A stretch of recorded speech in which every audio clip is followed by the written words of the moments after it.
ಬೆಂಗಳೂರಿನಲ್ಲಿ ಪತ್ನಿ ಅನುಮಾನಾಸ್ಪದ ಸಾವಾಗಿದೆ. ಇದೀಗ ಪತಿಯನ್ನ ವಶಕ್ಕೆ ಪಡೆದಿದ್ದಾರೆ ಪೊಲೀಸರು.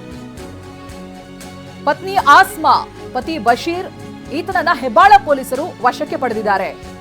ಪತಿ ವಿರುದ್ಧ ಅನೈತಿಕ ಸಂಬಂಧ ಆರೋಪ ಕೇಳಿಬಂದಿರುವಂತಹ ಹಿನ್ನೆಲೆ ಪತ್ನಿ ಆತ್ಮಹತ್ಯೆ ಮಾಡಿಕೊಂಡಿರಬಹುದು ಅನ್ನುವಂತ ಶಂಕೆ ವ್ಯಕ್ತವಾಗ್ತಾ ಇದೆ. 29 ವರ್ಷದ ಬಾಹರ್ ಅಸ್ಮಾ ನೇಣು ಬಿಗಿದ ಸ್ಥಿತಿಯಲ್ಲಿ ಪತ್ತೆಯಾಗಿರ್ತಾರೆ. ಬೆಂಗಳೂರಿನ ಹೆಬ್ಬಾಳದ ಕನಕನಗರದಲ್ಲಿ ಈ ಘಟನೆ ನಡೆದಿರುತ್ತೆ. ಬಾಹರ್ ಅಸ್ಮಾ ಮೃತದೇಹ ಮರಣೋತ್ತರ ಪರೀಕ್ಷೆಗೆ ಇದೀಗ ರವಾನಿಸಲಾಗಿದೆ. ಅಂಬೇಡ್ಕರ್ ಆಸ್ಪತ್ರೆಗೆ ಮೃತದೇಹ ರವಾನೆಯನ್ನ ಮಾಡಿದ್ದಾರೆ ಪೊಲೀಸರು. 2 ವರ್ಷಗಳ ಹಿಂದೆ ಬಶೀರ್ ಉಲ್ಲಾ ಹಾಗೆ ಆಸ್ಮಾ ಮದುವೆ ಆಗಿರ್ತಾರೆ.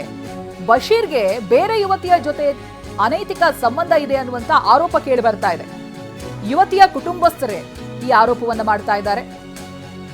ಹಾಗಾಗಿ ಪತಿಯೇ ನಮ್ಮ ಮಗಳನ್ನ ಕೊಲೆ ಮಾಡಿದ್ದಾಳೆ ಅನ್ನುವಂತ ಆರೋಪವನ್ನ ಯುವತಿಯ ಕುಟುಂಬಸ್ಥರು ಮಾಡ್ತಾ ಇದ್ದಾರೆ. ಅಭಿ, ಪಾರ್ಟ್ನರ್ಶಿಪ್ ಫರ್ಮ್ ಸ್ಟಾರ್ಟ್ ಮಾಡಬೇಕಾ ಅಥವಾ ಪ್ರೈವೇಟ್ ಲಿಮಿಟೆಡ್ ಕಂಪನಿ ಸ್ಟಾರ್ಟ್ ಮಾಡಬೇಕಾ? ಕನ್ಫ್ಯೂಷನ್ ಯಾಕೆ? ಒಬ್ಬ ಎಕ್ಸ್ಪರ್ಟ್ ಜೊತೆ ಮಾತಾಡು. ಎಕ್ಸ್ಪರ್ಟಾ? ಎಲ್ಲಿ? ಬಾಸ್ ವಾಲಾ.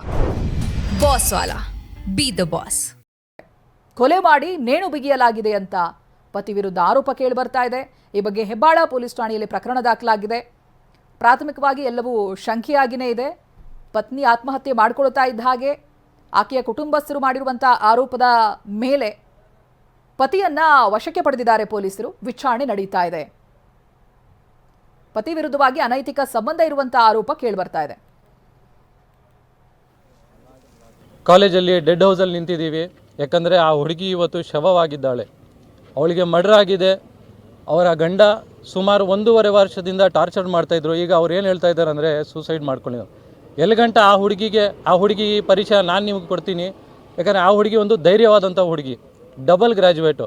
ಯಾವತ್ತೂ ಏನೇ ವಿಷಯ ಆಗಲಿ, ಯಾವುದೇ ಒಂದು ಅಪಾಯ ಆಗಲಿ, ಯಾವುದೇ ಒಂದು ತೊಂದರೆ ಆಗಲಿ, ಆ ಹುಡುಗಿ ಬಹಳ ಧೈರ್ಯವಂತ ಹುಡುಗಿ.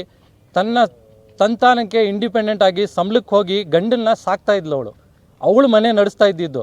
ಈ ಮಾತೇ ಇಲ್ಲ, ಬೇರೆ ಮಾತು ಅವಳು ಸೂಸೈಡ್ ಮಾಡುವಂತಕ್ಕಂಥ ನಾವಂತೂ ನಂಬೋದೇ ಇಲ್ಲ.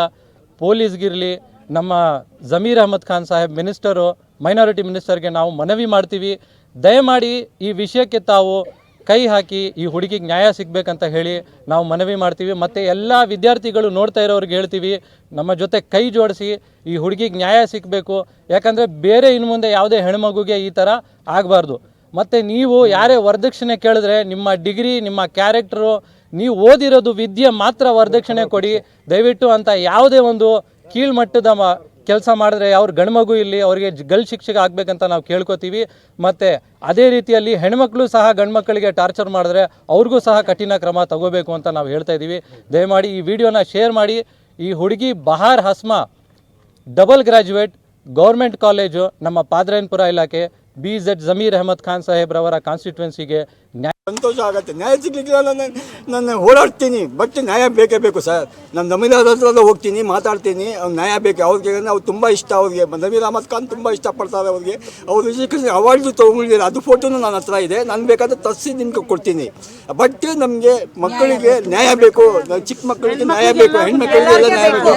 ಬೇರೆ ತಾವು ಆಗಬಾರ್ದು, ಶಿಕ್ಷೆ ಆಗಬಾರ್ದು, ಬೇರೆ ಹುಡುಗಿಗೆ ಆಗಬಾರ್ದು. ಬೇರೆ ಆಗಬಾರ್ದು. ಹುಡುಗಿಗೆ ಎಲ್ಲ ಅವ್ನಿಗೆ ಏನು ಮಾಡಿ ಏನಾಗಬಾರ್ದು, ಅವ್ರಿಗೆ ಶಿಕ್ಷೆ ಆಗಬೇಕು, ಗಲ್ ಶಿಕ್ಷೆ ಆಗಬೇಕು. ನನಗೆ ಆವಾಗ ನನಗೆ ಸಂತೋಷ ಆಗುತ್ತೆ. ಈ ಹುಡುಗಿಗೆ ತುಂಬ ಟಾರ್ಚರ್ ಕೊಟ್ಟಿದ್ದಾರೆ. ಕೊಟ್ಬಿಟ್ಟು 3 ದಿವಸ ಆಗಿದೆ ಮರ್ಡರ್ ಆಗಿ.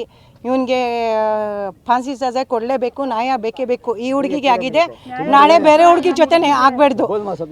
ಏನಕ್ಕೆ ಅಂದರೆ ಎಲ್ಲ ಮಕ್ಕಳು ಅಂದರೆ ಮಕ್ಕಳನ್ನೇ, ಲೇಡೀಸ್. ಈ ಥರ ಈ ಹುಡುಗಿ ಜೊತೆ ಆಗಿರೋದು ಬೇರೆ ಹುಡುಗಿ ಜೊತೆ ಆಗಬಾರ್ದು. ನಮಗೆ ನ್ಯಾಯ ಬೇಕು, ನ್ಯಾಯ ಬೇಕು. ಅವ್ರಿಗೆ ಶಿಕ್ಷೆ ಕೊಡಲೇಬೇಕು, ಶಿಕ್ಷೆ ಬೇಕು. ಅವ್ನಿಗೆ ಬಿಡಬಾರ್ದು. ಇವತ್ತ ಈ ಹುಡುಗಿ ಜೊತೆ ಹೇಳಿದ್ದಾರೆ ಫಾನ್ಸಿ ಆಗಿಬಿಟ್ಟು, ನಾಳೆ ಬೇರೆ ಹುಡುಗಿ ಜೊತೆನೂ ಹಿಂಗೆ ಮಾಡ್ತಾನೆ ಅವನು. ಈ ಬಗ್ಗೆ ಇನ್ನಷ್ಟು ಮಾಹಿತಿಯನ್ನು ಪಡೆದುಕೊಳ್ತಾ ಹೋಗ್ತೀನಿ. ಪ್ರತಿನಿಧಿ ಪ್ರದೀಪ್ ಲೈವ್ ನಲ್ಲಿ ಜಾಯ್ನ್ ಆಗ್ತಾ ಇದ್ದಾರೆ. ಪ್ರದೀಪ್, ಆಸ್ಮಾ ಕುಟುಂಬಸ್ಥರು ಹೇಳೋ ಪ್ರಕಾರವಾಗಿ ಧೈರ್ಯವಂತ ಹುಡುಗಿ, ಆಕೆ ಈ ರೀತಿಯಾಗಿ ಆತ್ಮಹತ್ಯೆ ಮಾಡ್ಕೊಳ್ಳೋದಕ್ಕೆ ಸಾಧ್ಯನೇ ಇಲ್ಲ ಅಂತ. ಇನ್ನು ಇದೇ ಶಂಕೆಯಲ್ಲಿ ಪತಿಯನ್ನ ಕೂಡ ವಶಕ್ಕೆ ಪಡೆದಿದ್ದಾರೆ ಪೊಲೀಸರು. ಏನೇನು ಮಾಹಿತಿಗಳು ಲಭ್ಯವಾಗ್ತಾ ಇದೆ ಪ್ರದೀಪ್? ಚೈತ್ರ, ಈ ಒಂದು ಘಟನೆ ಬೆಳಕಿಗೆ ಬಂದಿರೋದು ನೆನ್ನೆ ಬೆಳಿಗ್ಗೆ ಕುಟುಂಬಸ್ಥರು ಪೊಲೀಸರಿಗೂ ಸಹ ಈ ರೀತಿಯಾಗಿ ಒಂದು ಆತ್ಮಹತ್ಯೆ ಮಾಡ್ಕೊಂಡಿದ್ದಾರೆ ಅಂತ ಹೇಳ್ತಾ ಇದ್ದಾರೆ. ಪತಿ ನನ್ನ ಮಗಳನ್ನ ಕುರಿತು ಅಂತ ಹೇಳಿ ಮಾಹಿತಿಯನ್ನು ಕೊಡ್ತಾರೆ. ತಕ್ಷಣವೇ ಹೆಬ್ಬಾಳ ಪೊಲೀಸರು ಆ ಹೆಬ್ಬಾಳದಲ್ಲಿರುವಂತಹ ಕನಕದರದಲ್ಲಿ ಮನೆಗೆ ಹೋದಾಗ ಅದಾದ ನಂತರ ನೇಣು ಬಿಗಿದ ಸ್ಥಿತಿಯಲ್ಲಿ ಯುವತಿಯ ಮೃತದೇಹ ಪತ್ತೆಯಾಗಿರುತ್ತೆ. ಸದ್ಯಕ್ಕೆ 29 ವರ್ಷದ ಆಸ್ಮಾ ಏನಿದ್ದಾರೆ, ಈಕೆಯನ್ನು ಸದ್ಯ ಅಂಬೇಡ್ಕರ್ ಆಸ್ಪತ್ರೆಯಲ್ಲಿ ಮರಣೋತ್ತರ ಪರೀಕ್ಷೆಗೆ ಒಳಪಡಿಸಲಾಗಿದೆ. ಆದರೆ ಹೆಬ್ಬಾಳ ಪೊಲೀಸರು ಈ ಒಂದು ಘಟನೆಗೆ ಸಂಬಂಧಪಟ್ಟಂತೆ ಪ್ರಕರಣವನ್ನು ದಾಖಲಿಸಿಕೊಂಡಿದ್ದಾರೆ. ಅದರ ಜೊತೆಗೆ ಕುಟುಂಬಸ್ಥರು ಆರೋಪ ಮಾಡುವಂತೆ 2 ವರ್ಷದ ಹಿಂದೆ ಅಷ್ಟೇ ಬಶೀರ್ಗೆ ಆಸ್ಮಾಳನ್ನು ನೀಡಿ ಮದುವೆ ಮಾಡಲಾಗಿತ್ತು. ಆದರೆ ಆತನಿಗೆ ಇನ್ನೊಂದು ಅಕ್ರಮ ಸಂಬಂಧ ಇತ್ತು. ಹೀಗಾಗಿ ಆತನೇ ಕೊಲೆ ಮಾಡಿ ನೇಣು ಬಿಗಿದು ಆಕೆಯನ್ನು ಕೊಲೆ ಮಾಡಿದ್ದಾನೆ. ತದನಂತರ ನಮಗೆ ಆಕೆ ಆತ್ಮಹತ್ಯೆ ಮಾಡಿಕೊಂಡಿದ್ದಾಳೆ ಅಂತ ಹೇಳಿ ಸುಳ್ಳನ್ನು ಹೇಳ್ತಾ ಇದ್ದಾರೆ. ಹೀಗಾಗಿ ಆತನ ವಿರುದ್ಧ ಕ್ರಮ ಆಗಬೇಕು, ಆತನ ಬಂಧಿಸಿ ವಿಚಾರಣೆ ಮಾಡಿದಾಗ ಆತನ ಅಕ್ರಮ ಸಂಬಂಧ ಆಗಿರ್ಬೋದು, ಜೊತೆಗೆ ಈ ಒಂದು ಆತ್ಮಹತ್ಯೆ ಅಂತ ಏನು ಹೇಳಲಾಗ್ತಾ ಇದೆ ಇದನ್ನ ಕೊಲೆ ಆಗಿರುವಂಥದ್ದು ಬೆಳಕಿಗೆ ಬರುತ್ತೆ. ಹೀಗಾಗಿ ಆತನನ್ನು ವಿಚಾರಣೆ ಮಾಡಬೇಕು ಅಂತ ಹೇಳಿ ಮನವಿಯನ್ನು ಮಾಡ್ಕೊಂಡಿದ್ರು. ಸದ್ಯಕ್ಕೆ ಹೆಬ್ಬಾಳ ಪೊಲೀಸರು ಸಹ ಈತನನ್ನು ವಶಕ್ಕೆ ಪಡೆದು ನಿನ್ನೆನೇ ವಶಕ್ಕೆ ಪಡೆದು ವಿಚಾರಣೆಯನ್ನು ನಡೆಸ್ತಾ ಇರುವಂಥದ್ದು. ಸದ್ಯ ಈಗ ಇವರಿಬ್ಬರ ಹಿನ್ನೆಲೆ ಏನು ಮತ್ತು ಇವರಿಬ್ಬರ ಮಧ್ಯೆ ದಾಂಪತ್ಯ ಕಲಹ ಏನಾದ್ರು ಇತ್ತಾ ಅಥವಾ ಬೇರೆ ಏನಾದ್ರು ಆತನಿಗೆ ಅಕ್ರಮ ಸಂಬಂಧ ಇದ್ದು ನಿಜವಾ ಮತ್ತು ಆತನ ಕಾಲ್ ರೆಕಾರ್ಡಿಂಗ್ಸ್ ಆಗಿರ್ಬೋದು ಅಥವಾ ಇಬ್ಬರ ಮಧ್ಯೆ ಆಗಿದ್ದಂತಹ ಕಾಲ್ ರೆಕಾರ್ಡಿಂಗ್ಸ್ ಎಲ್ಲವೂ ಸಹ ಪೊಲೀಸರು ಪ್ರಾಥಮಿಕ ಮಾಹಿತಿಯನ್ನು ತೆಗೆತಾ ಇದ್ದು, ಜೊತೆಗೆ ಮರಣೋತ್ತರ ಪರೀಕ್ಷೆಯಲ್ಲಿ ಸಾವಿಗೆ ಈ ಒಂದು ಆತ್ಮಹತ್ಯೆ ಯಾವ ರೀತಿ ಆತ್ಮಹತ್ಯೆ ಆಗಿದೆ ಅಥವಾ ಫೋರ್ಸಬಲಿ ಏನಾದ್ರು ಆತ್ಮಹತ್ಯೆ ತರ ಮಾಡಿಸೋದು ಅಥವಾ ಕೊಲೆ ಮಾಡಿಸೋದು ಇದೆಲ್ಲದರ ಬಗ್ಗೆ ಮಾಹಿತಿ ಪೋಸ್ಟ್ ಮಾರ್ಟಮ್ ಅಲ್ಲಿ ಸಿಗೋದಿದೆ. ಹೀಗಾಗಿ ಪೋಸ್ಟ್ ಮಾರ್ಟಮ್ ಬರೋ ತನಕ ಆತನನ್ನು ವಶಕ್ಕೆ ಇಟ್ಕೊಂಡು ವಿಚಾರಣೆ ಮಾಡ್ತಾರೆ. ಮೇಲ್ನೋಟಕ್ಕೆ ಆತನೇ ಏನಾದ್ರು ಈ ತರ ಕೊಲೆ ಮಾಡಿದ್ದಾರೆ ಅನ್ನೋದು ಬೇರೆ ಅಂಶಗಳಿಂದ ಕಂಡು ಬಂದ್ರೆ ಆತನನ್ನು ಬಂಧಿಸಿ ಮುಂದಿನ ಕ್ರಮವನ್ನು ಕೈಗೊಳ್ಳಲು ಪೊಲೀಸರು ಸಹ ಸಿದ್ಧಗೊಂಡಿರುವಂತದ್ದು. Chaitra, right, thank you Pradeep ಮಾಹಿತಿಗಾಗಿ.